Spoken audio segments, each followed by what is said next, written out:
जब भी आप किसी कोर्ट से गुजरते होंगे या किसी एडवोकेट या जज को देखते होंगे तो आपके मन में ये सवाल तो ज़रूर आया होगा कि उनके dress code black and white क्यों होते हैं।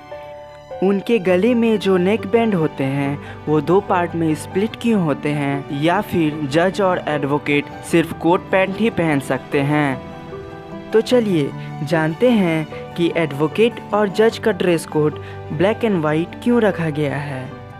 वीडियो को स्टार्ट करने से पहले चैनल को सब्सक्राइब करें और बेल आइकन दबा दें, क्योंकि हम ऐसे ही रहस्यमय और ज्ञान भरी वीडियो आपके लिए लाते रहेंगे। 1685 की बात है, जब इंग्लैंड के राजा चार्ल्स II की मृत्यु हुई तो लोगों ने शोक व्यक्त करने के लिए गाउन और काला कपड़ा पहना। और यही समय था जब कोर्ट में दुख प्रकट करने के लिए काला रंग पहना जाता रहा और जजेस और लॉयर्स के लिए काला रंग का कपड़ा ही यूनिफॉर्म के रूप में डिज़ाइन कर दिया गया। सन 1680 से ऐसा माना जाता है कि जजेस और एडवोकेट्स विग पहनना स्टार्ट किया था।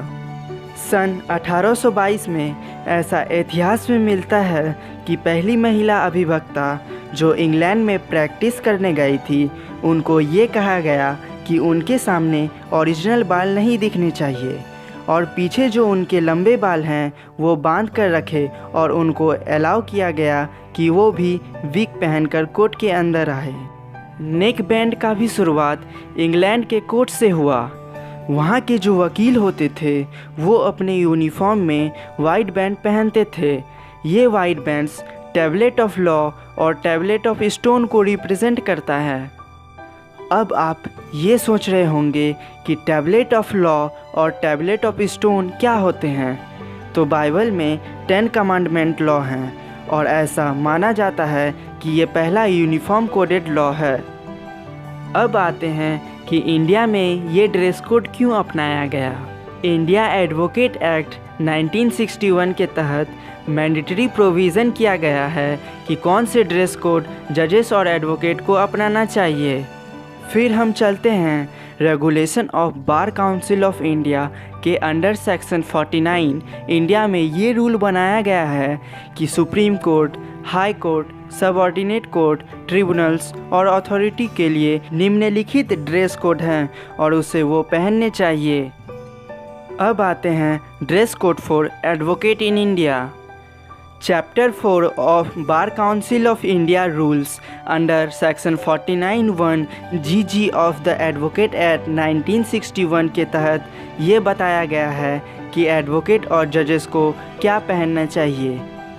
तो सबसे पहले ब्लैक बटन कोट और वाइट बैंड एडवोकेट गाउन के साथ में पहनने हैं। इसके अलावा छपकन, अचकन, वाइट शर्ट और ब्लैक शेरवानी भी पहन सकते हैं।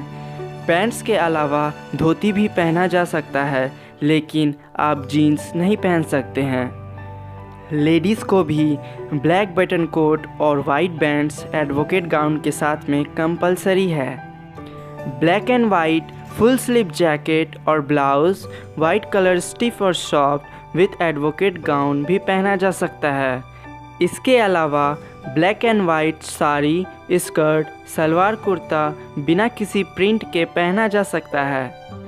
ऐसा माना जाता है कि विग पहनना और काले रंग का गाउन पहनना उनको लोगों से नहीं जोड़ता और उनको अलगाव रखता है। एडवोकेट गाउन सुप्रीम कोर्ट और हाई कोर्ट में कंपलसरी है। अगर सुप्रीम कोर्ट और हाई कोर्ट में नहीं जा रहे हैं तो एडवोकेट गाउन छोड़ सकते हैं। अब सवाल ये आता है कि कलर काला और सफ़ेद ही क्यों है, कोई दूसरा कलर क्यों नहीं है।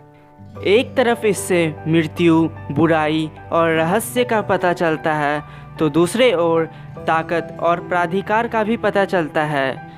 काला रंग समर्पण का प्रतीक होता है और इसलिए एडवोकेट और जज अपने आप को कानून के सामने समर्पण करते हैं। और सफ़ेद रंग सच्चाई, प्रकाश और अच्छाई का प्रतीक होता है, इसलिए कानून के लिए काला और सफ़ेद रंग चुना गया होगा। वहीं अगर हम भारतीय ज्योतिष शास्त्र की बात करें तो वे कहते हैं कि न्याय के देवता हैं शनि और शनि का रंग काला होता है। लेकिन इसका एकमात्र उत्तर यही होगा कि इंडिया में 1961 में जो एडवोकेट एक्ट है उसके तहत ये ड्रेस कोड बना है। अगर आपके मन में इससे रिलेटेड कोई भी क्वेश्चन हो तो आप हमारे कमेंट बॉक्स में पूछ सकते हैं। वीडियो पसंद आया हो तो वीडियो को लाइक करें और चैनल सब्सक्राइब करना ना भूलें। Thank you.